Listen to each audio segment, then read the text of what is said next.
Leemos en Apocalipsis capítulo 2, versículos 18 al 29, la carta de Jesucristo a la iglesia de Tiatira.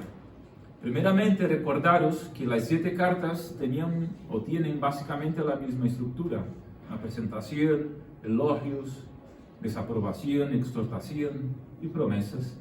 Y esta carta es exactamente así. Vemos Jesús presentándose, ¿no?, a sí mismo, elogiando a la iglesia de Tiatira y luego exhortándola en aquello que ella fallaba y dejando unas promesas al final. Pasa, sí. Luego, también deciros que la iglesia de Tiatira está entre las 7 iglesias en el grupo más grande, ¿no? Las 4 iglesias que recibieron tanto elogios como desaprobaciones. Vamos a ver qué elogios fueron estos y vamos a ver también la desaprobación, cuál fue y por qué. Pasa. Así que la carta de Jesucristo a la iglesia de Tiatira, la carta más grande, por cierto, de las 7, es la carta a la iglesia de Tiatira, y está dirigida a la iglesia que está en la menos importante, en la que fue la menos importante de las 7 ciudades de Asia a las cuales fueron dirigidas las 7 cartas. Tiatira no era un centro político o religioso o comercial, no. Lo que identificaba a Tiatira, o lo que la marcaba, por así decirlo, es que ella estaba en una ruta comercial. Estaba en el camino por donde viajaba el correo imperial del Imperio Romano. Entonces, digamos que era una ciudad que estaba así a la vera de la carretera, donde se pasaba pues todo el comercio, por así decirlo, ¿no? Entonces, claro, de ahí se alimentaba la ciudad de Tiatira, y por eso ella fue sede de varios gremios. ¿Sabéis lo que son gremios de trabajo, no? Asociaciones de las cuales se juntan trabajadores de una misma clase. Entonces, gremios comerciales, por ejemplo, de lana, de cuero, de lino, de bronce, tintoreros, sastres, bueno, profesiones como estas, ¿no? Vendedores de púrpura y etc. Entonces, estos gremios tenían fines de protección y beneficio mutuo.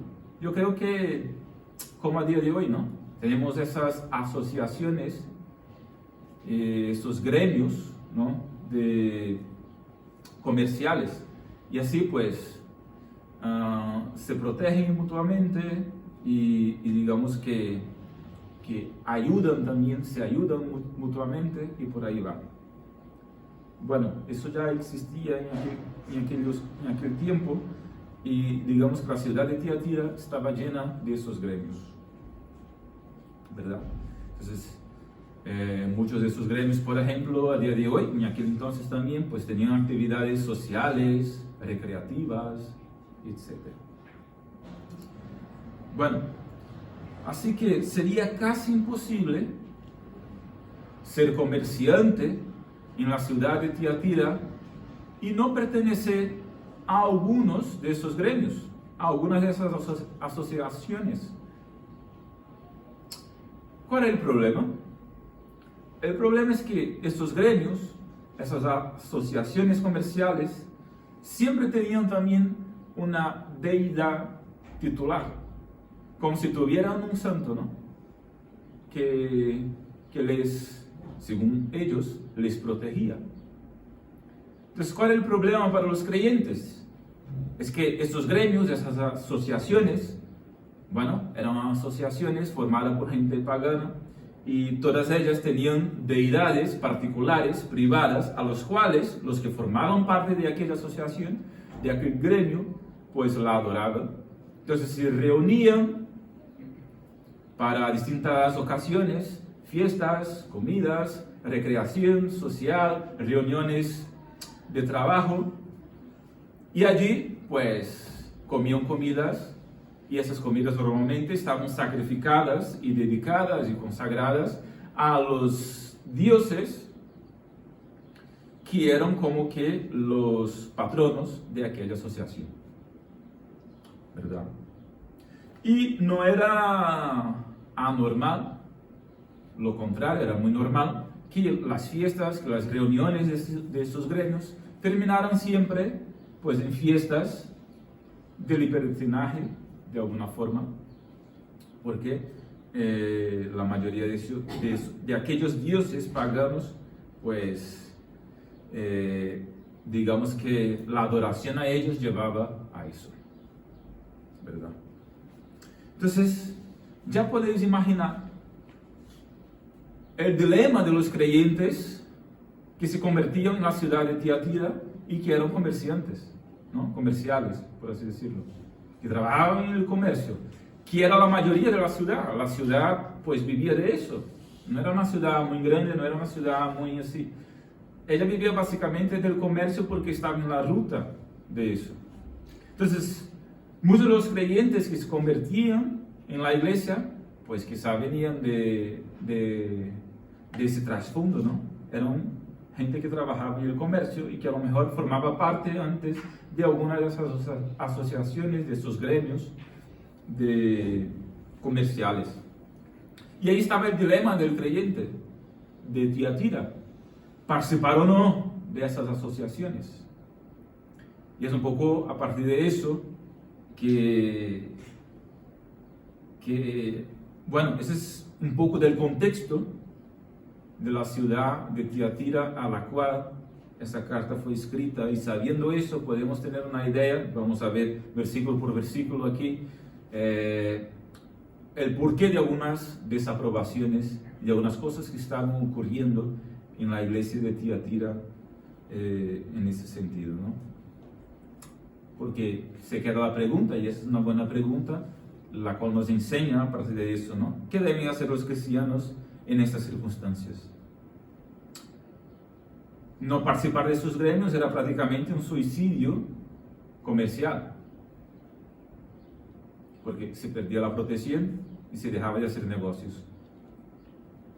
Sería prácticamente un suicidio comercial y financiero. Entonces, ¿qué hace el creyente en esas circunstancias? Compromiso con Cristo y no adorar a otros dioses, o el progreso material, financiero, personal. ¿Qué hace el cristiano? Pues intenta estar así, ¿sabes? Mezclar una cosa con otra. Digo, ¿qué hace? ¿Toma una postura radical o lo otro? Bueno, en esta situación, Jezabel, entre comillas, ¿no? Porque Jezabel aquí puede de hecho ser el nombre de la mujer mencionada en la carta, la profetisa, pero más probablemente es un nombre que ha sido dado a esa mujer en la carta. Ella podía tener otro nombre, pero probablemente fue un nombre dado a ella para identificarla o identificar lo que ella estaba enseñando con Jezabel del Antiguo Testamento. ¿Sabéis lo que pasó con Jezabel en el Antiguo Testamento? El personaje Jezabel en el Antiguo Testamento, la mujer, la esposa de un rey en el territorio de Israel en el tiempo de Elías y Eliseo. Esa mujer, pues, digamos que ella no solamente persiguió los profetas de Dios en Israel, sino que su intención, y de hecho lo que intentó hacer, fue exterminar con el culto al Dios vivo en Israel, y promocionó el culto a Baal. Entonces fue una época del reino de Israel, una de las épocas más difíciles del reino de Israel desde el punto de vista religioso. Entonces probablemente aquí se está identificando esa mujer que estaba enseñando algunas cosas a aquellos hermanos, a aquella iglesia, pues con ese personaje. Digamos que el principio al cual utilizaban era el mismo, para engañar a las personas, al pueblo de Dios. Bueno, esa mujer fingió tener la solución para el dilema de los creyentes en aquel entonces, de la ciudad de Tiatira. Básicamente ella dijo: para vencer a Satanás, es necesario conocer las cosas profundas de Satanás. Ella enseñaba que no se puede vencer el pecado sin conocerlo profundamente a través de la experiencia. Por eso en el versículo 24 leemos: a vosotros y a los demás que están en Tiatira, a cuantos no tienen esa doctrina, la doctrina de Jezabel, y no han conocido lo que ellos llaman las profundidades de Satanás, yo os digo que no os impondré otra carga. Entonces, esta expresión, profundidades de Satanás, fue una expresión que cunhó esa mujer para enseñar a la gente de aquella ciudad de que ellos tenían que probar el pecado para conocerlo y entonces rechazarlo. Entonces, aquella mujer como que estaba enseñando una falsa doctrina y estaba desvirtuando la iglesia y el pueblo de Dios. Es de dentro de esa cultura que estaba la iglesia de Tiatira. Así que vamos versículo por versículo para mirar ese texto de forma más cerca, ¿no? Sí, lo primero es que, Cristo se presenta aquí como el que conoce profundamente a la iglesia. Versículo 18, ¿no? El que tiene ojos como llama de fuego, habla de su conocimiento. Dice el versículo 19, yo conozco tus obras, tu amor, tu servicio, tu fe, tu paciencia, etc.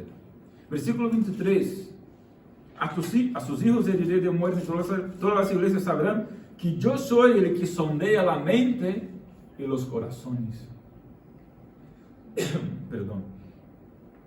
Entonces, lo que Jesús está diciendo aquí es que Él conoce la iglesia. Él no está solamente entre los candelabros, sino que Él anda entre los candelabros y conoce lo que la iglesia está haciendo, lo que la iglesia está dejando de hacer, lo que ella está permitiendo, lo que ella no está permitiendo. Conoce su labor, conoce a cada uno de nosotros. Si hay una persona que te conoce, ese no es tu marido, no es tu esposa, no es tu padre, no es tu madre, no es tu hijo, no es el pastor, no es el hermano. Conocemos unos a los otros. Pero la persona que nos conoce de verdad y perfectamente y totalmente, esa persona es Jesucristo. El que ha muerto y ha resucitado al tercer día y tiene omnisciencia. Es decir, sabe todas las cosas. Tiene el conocimiento perfecto. Él conoce profundamente a la iglesia. Jesús conoce a esa iglesia, a nuestra iglesia aquí en Cabra, a nosotros que pertenecemos a esa comunidad. Jesús sabe los dilemas en que vivimos, las cosas con las cuales actuamos y tenemos que lidiar en nuestro diario vivir. Jesús conoce. Y eso es lo que aquí se nos dice. Él se presenta como el que distingue entre fieles e infieles dentro de la iglesia. Versículo 24, ¿no?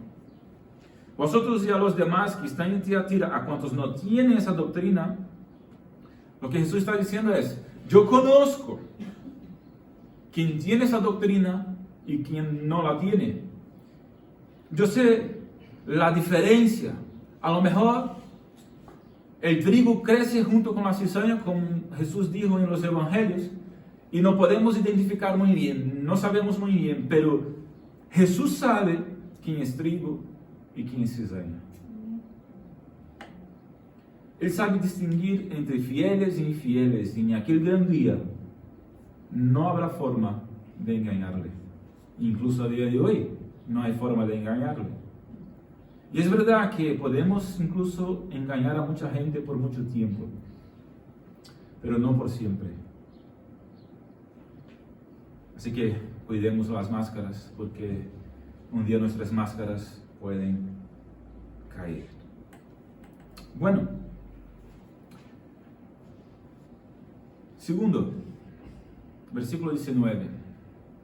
Cristo reconoce la labor y el progreso de la iglesia. Eso es increíble, porque aquella iglesia era una buena iglesia, ¿no? Así, vista de lejos, vista desde el exterior, incluso para algunos que estaban dentro, ¿no? Era una iglesia que era dinámica, era una iglesia que estaba trabajando, era una iglesia laboriosa, eran unos hermanos muy dinámicos y activos. Así que él reconoce y alaba las marcas positivas de aquella iglesia. Versículo 19. La iglesia de Tiatira estaba marcada por el amor. Tenía la mayor de las virtudes. Versículo 19. Yo conozco tus obras, tu amor. Y el amor no es la virtud más grande del cristianismo, el verdadero amor. Jesús dice respecto a aquella iglesia: yo sé que amas. Yo conozco tu amor. Segundo, era una iglesia activa en el servicio. Yo conozco tus obras, tu amor, tu servicio. Había trabajo, sudor, agenda apretada, dedicación, compromiso. Eran unos hermanos que no tenían miedo del trabajo. Ellos eran laboriosos, actuaban, trabajaban, eran hábiles en el servicio. Y Jesús alaba esa marca de aquella iglesia: yo conozco tu servicio. Tercero, ellos tenían fe, confianza en Dios, tu servicio y tu fe. Cuarto, paciencia. Era una iglesia que estaba perseverando en medio a los sufrimientos, con fe, con paciencia. Por último, era una iglesia que estaba en progreso espiritual. Era una iglesia que estaba en crecimiento. Dice: sé que tus últimas obras son superiores a las primeras. Es decir, la iglesia no estaba decreciendo, tampoco estaba estagnada, estancada. Era una iglesia que estaba avanzando, estaba en progreso. Porque Jesús dice que las últimas obras, las cuales estaban haciendo, eran mejores que las primeras. Así que Jesús sabe si nuestras mejores obras son ahora o son antes. A la iglesia de Éfeso dijo: yo tengo en contra de ti que abandonaste tu primer amor. Es decir, vuelve a tus primeras obras, porque ellos estaban en el proceso contrario. Pero a esa iglesia Jesús dice: no, vosotros estáis en progreso. Es una iglesia que crece, que avanza. Lo que estáis haciendo ahora, pues lo estáis haciendo mucho mejor que antes. Wow. ¿No es eso que queremos? ¿Sí o no? Pues yo quiero eso. La iglesia tiene que desear, pues, progredir. Jesús está alabando esa marca de la iglesia, está elogiando a esa iglesia debido a que ellos estaban, de hecho, caminando adelante. No estaban volviendo ni estaban estancados, estaban en progreso. Y eso es lo que tiene que hacer una iglesia: avanzar, progredir. Pero eran marcas del remanente fiel y no de la totalidad de los miembros de aquella iglesia. Y ahí estaba el problema. Y aquí está también la razón por la cual Jesús desaprueba algunas cosas de aquella iglesia, que vamos a ver ahora en el versículo 20. Cristo reprende a la iglesia por su tolerancia al pecado. Tiatira estaba creciendo, estaba en progreso, por lo que Satanás buscó corromperla por dentro, en lugar de atacarla por fuera. Tengamos mucho cuidado con eso, porque cuando la iglesia está en movimiento, cuando la iglesia es dinámica, cuando la iglesia está creciendo, cuando la iglesia está en progreso, el enemigo se queda muy contento, ¿verdad? ¿Sí o no? No se queda contento el enemigo. Él intenta de diferentes formas, diferentes maneras, atacarnos, atacar a la iglesia de N formas y maneras, precisamente para estancarla. Fijaros una cosa que os digo. El diablo no se molesta con la iglesia estancada.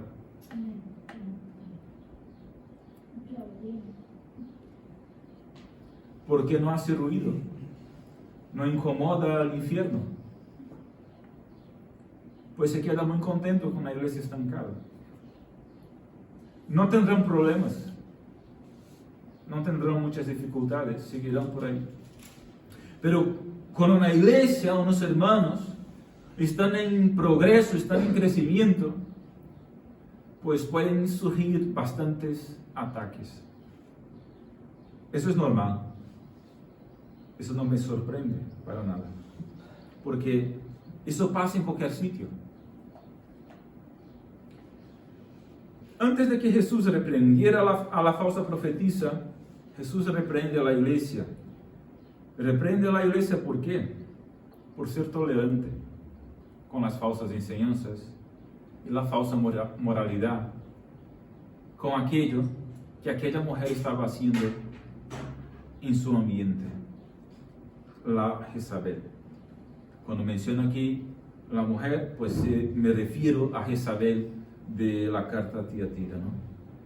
Esta falsa profetisa estaba ejerciendo una influencia tan dañina sobre la iglesia como la que Jezabel tuvo sobre Israel, la Jezabel del Antiguo Testamento. Así que el nombre Jezabel significa pura, pero su vida y su conducta negaron su nombre. Como os dije, fue Jezabel que introdujo el culto pagano de Baal en Israel y mezcló religión con prostitución. Ella no solo persiguió a los profetas de Dios, sino que también promovió el paganismo. La Jezabel de Tiatira estaba guiando a algunos de los miembros de aquella iglesia al pecado. Predicó que los pecados de la carne podían tolerarse libremente.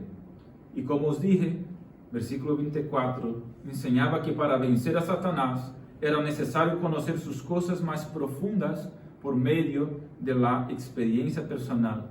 Vaya, ¿de dónde sale eso de la mente de uno, no? Es cosa del enemigo. Enseñaba que para vencer a Satanás era necesario experimentar lo que él ofrecía. Fijaros que ya escuché cosas semejantes. No sé si vosotros ya habéis escuchado semejante en nuestros días, ¿no? No, que para combatir el pecado, combatir al enemigo, tenemos que conocer al enemigo. Dejadme deciros una cosa. Para combatir el pecado, tenemos que conocer a Jesús. Amén. Conocer a Jesús. Para vencer el pecado, tenemos que conocer a Jesús. Algunos ya he escuchado, ¿no? Algunos dicen, no, es que eso es incluso algo bastante interesante para los que son jóvenes y han crecido, digamos, en un ambiente evangélico, han crecido, como se dice, en la iglesia, ¿no? Algunos dicen, no, es que yo he venido del mundo y yo he experimentado, entonces yo sé de lo que estoy diciendo y ya escuché de gente que dice, no, es que esa gente tiene más fe porque realmente ya han conocido la otra parte. No se mide por ahí. La fe se mide por el conocimiento de Jesús y por nuestra relación con Él. Una persona, un muchacho, puede haber nacido en la iglesia, ser hijos de creyentes y nunca haberse corrompido con cosas tan desagradables que no hace falta mencionar y saber muy bien lo que significa santidad y no querer lo malo para su vida. No hace falta conocer lo otro para rechazar lo otro como siendo malo. Hace falta conocer a Jesús para rechazar el pecado. Por eso enseñamos a nuestros niños, a nuestros jóvenes. No hace falta conocer el mundo para rechazar el mundo. Hace falta conocer a Jesús. Hermanos, ¿me explico? Entonces es una mentalidad que tenemos que cambiar algunos de nosotros. No hace falta conocer el mundo para saber lo que el mundo está diciendo y para rechazarlo como malo. No hace falta conocer el pecado para saber lo malo que es el pecado. Hace falta nada más que conocer a Jesús. Así que la propuesta de Jezabel era ofrecer una nueva versión de cristianismo. Un cristianismo liberal, sin reglas, sin prohibiciones. Ella quería modificar el cristianismo para adaptarlo a la moral del mundo. Una práctica, digamos, ecuménica con el paganismo. Y el problema es que la iglesia lo toleró por un tiempo. La tolerancia de la iglesia a las falsas enseñanzas provoca la ira de Jesús.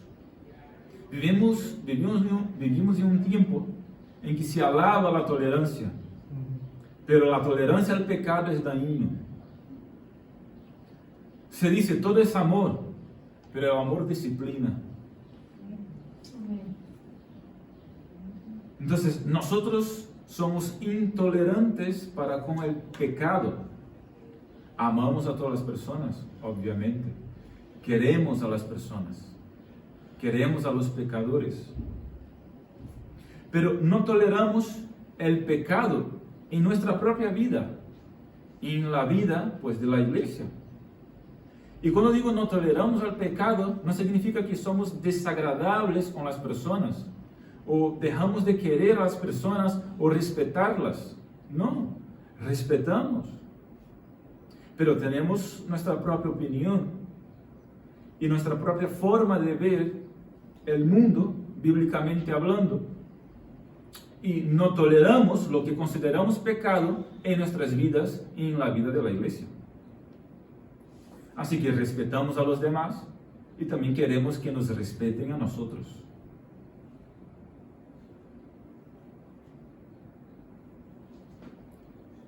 A lo mejor le había dado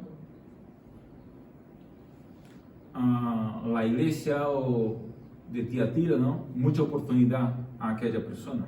No lo sabemos, sino que de alguna forma ella estaba enseñando en la iglesia y lograba llevar a los creyentes al pecado. Y la iglesia no tuvo el pulso para desenmascararla y enfrentarla. Y el pecado, cuando surge, hay que desenmascararlo y confrontarlo con firmeza. Así que, cuarto, me acompañáis, ¿verdad? Cuarto, Cristo es misericordioso y da oportunidad de arrepentimiento a todos y obviamente a la iglesia. Versículos 21 y 22. Yo le he dado tiempo para que se arrepienta, pero no quiere arrepentirse de su inmoralidad sexual. Fijaros, yo le he dado tiempo, pero no quiere.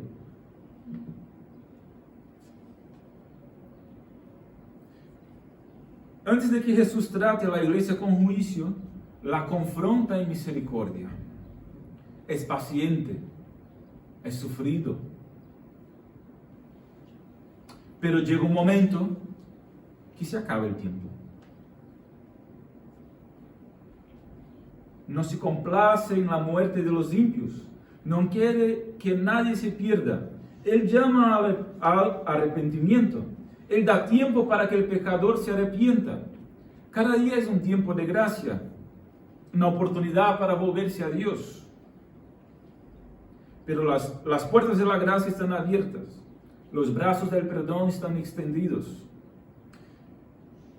pero llega un momento que las puertas se cierran y que el tiempo se acaba. Jesús dijo, yo le he dado tiempo para que se arrepienta, pero no quiere. Eso funciona mucho para nosotros.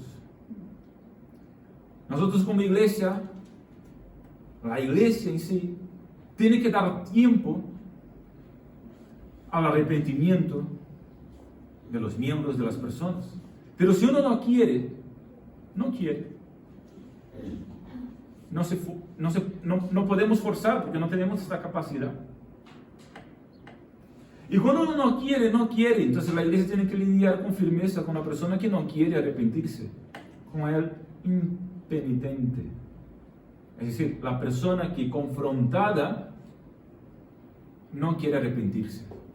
Una persona que confrontada una vez, confrontada dos veces, confrontada tres veces con testigos, como dijo Jesús, y sigue sin desear y sin querer el arrepentimiento, lo que la iglesia tiene que hacer es lidiar con firmeza con alguien así. Porque Cristo es misericordioso, da oportunidad de arrepentimiento a la iglesia. Se lo dio a Tiatira y se lo dio a aquella mujer, pero ella no quiso. Nosotros tenemos que dar siempre oportunidad de arrepentimiento. No juzgar precipitadamente. Pero llega un momento que hay que actuar. Porque las cosas no pueden ser como a uno le dé la gana. La iglesia tiene unas normas y tiene unos principios que sigue, que están aquí y queremos seguirlo. Así que, versículo 23, la falta de arrepentimiento implica necesariamente la aplicación del juicio. Yo le he dado tiempo, pero ella no quiere arrepentirse de su inmoralidad sexual. Versículo 22 ahora. Por tanto, a ella y a los que con ella adulteran, los haré caer en cama. Caer en cama aquí es, se enfermará. La cosa va mal para ella. Y si no se arrepiente de sus malas obras, después de ese sufrimiento, los haré sufrir terriblemente. A sus hijos heriré de muerte, y todas las iglesias sabrán que yo soy el que sondea la mente y los corazones. Lo que Jesús está diciendo es, al que no se arrepiente, pues sufrirá. La falta de arrepentimiento implica necesariamente la aplicación del juicio.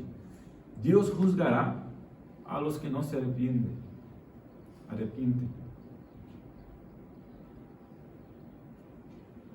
Jezabel no quería arrepentirse, despreció el momento de su oportunidad, cerró la puerta de la gracia con sus propias manos, pisoteó la sangre purificadora de Cristo, se burló de la paciencia del Cordero y de la iglesia. Lo que le restó fue simplemente el juicio. Ahora ella y sus seguidores son castigados con enfermedad, gran tribulación y muerte. El salario del pecado es la muerte. Así que el pecado es dulce al paladar, pero amargo al estómago, por así decirlo. Cuando se está practicando parece muy bueno, pero después se complica.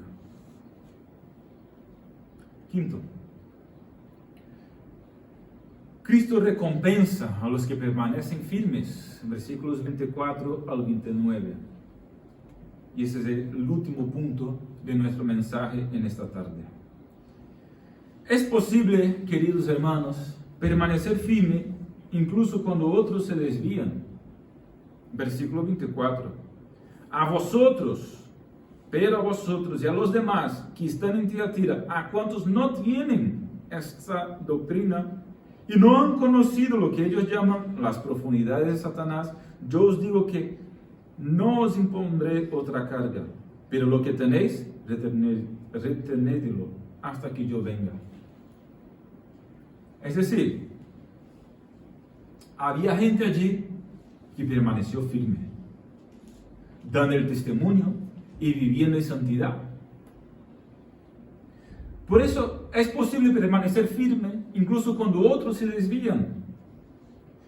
Algunos miembros de la iglesia no solo habían tolerado las enseñanzas y prácticas inmorales de Jezabel, sino que estaban también siguiendo sus prácticas, sus enseñanzas, para su propia destrucción. Sin embargo, había un remanente fiel en la iglesia. Había un remanente fiel a la iglesia, en la iglesia. Los que no se han corrompido. Ya que estamos hablando de Jezabel, hablamos de Elías, ¿no? Cuando Dios le dijo, aún quedan 6,000, ¿no? 3,000, ¿cuántos eran? Que no habían doblegado sus rodillas delante de Baal.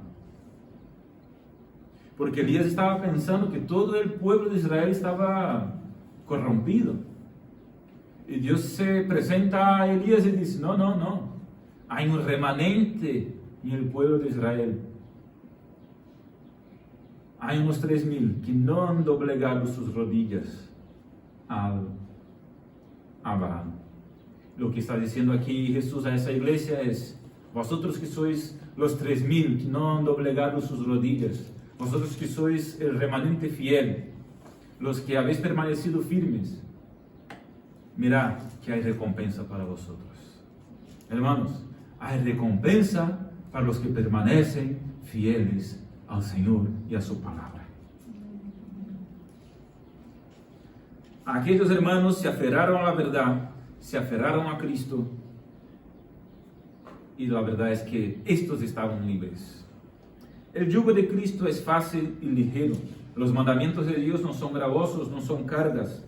Ser creyente es verdaderamente ser libre.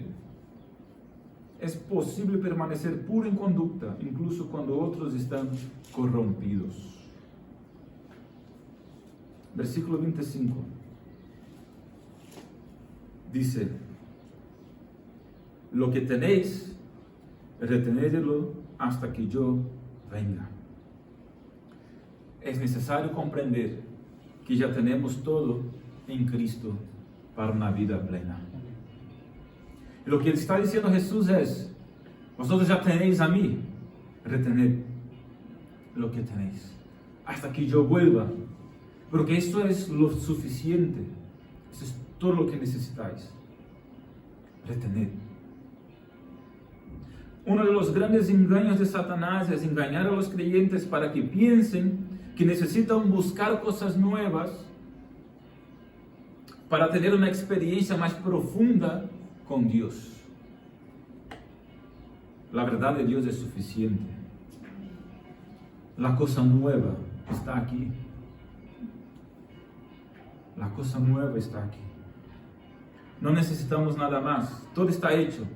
Jesús y su palabra es lo que necesitamos. La fiesta de la salvación ha sido preparada. Lo que necesitamos no es novedad. Buscar cosas nuevas fuera de las Escrituras, sino tomar posesión de la vida eterna, tomar posesión de la vida que nos ha dado Cristo por su resurrección, su victoria sobre la muerte, la vida en plenitud que nos regala. El vencedor es el que guarda las obras de Jesús hasta el final. Versículos 26 y 27. Al vencedor, al que me sea fiel hasta el fin, yo le daré autoridad sobre las naciones, así como yo la he recibido de mi Padre. Gobernará a las naciones con cetro de hierro y las despedazará como un vaso de alfarero. El vencedor juzgará a los impios y reinará con Cristo. Los santos juzgarán al mundo, dice Pablo en 1 Corintios capítulo 6, versículo 2. El vencedor no conocerá las cosas profundas de Satanás, sino las cosas profundas de Cristo. Dice el versículo 28. Además, le daré la estrella de la mañana. ¿Quién es la estrella de la mañana? ¿Sabéis? Jesús es la estrella de la mañana. Al vencedor, Jesús está diciendo, yo le daré la estrella de la mañana, es decir, yo me daré a mí mismo a vosotros, y vosotros me conoceréis plenamente. Por eso el vencedor no conocerá las profundidades de Satanás, sino que conocerá las profundidades de Cristo, riqueza y gloria por toda la eternidad.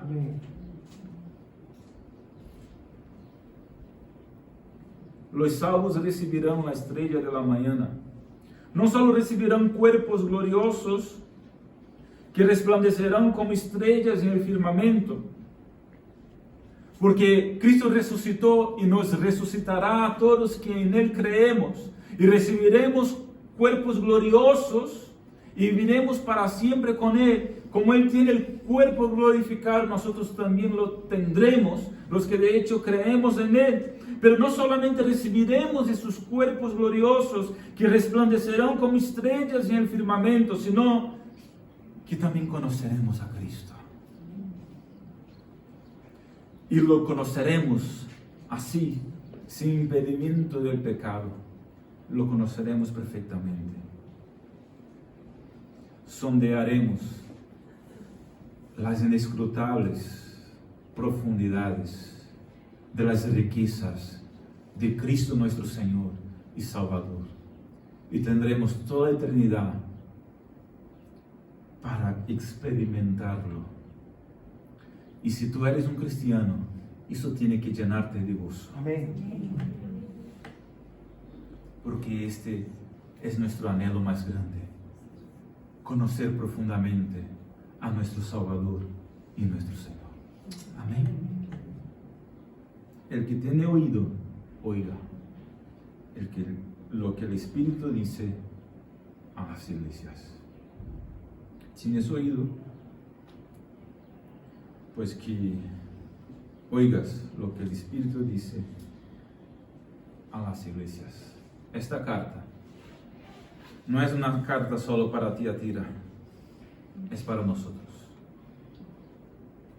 Que Dios nos dé oídos para escuchar lo que Dios está diciéndonos.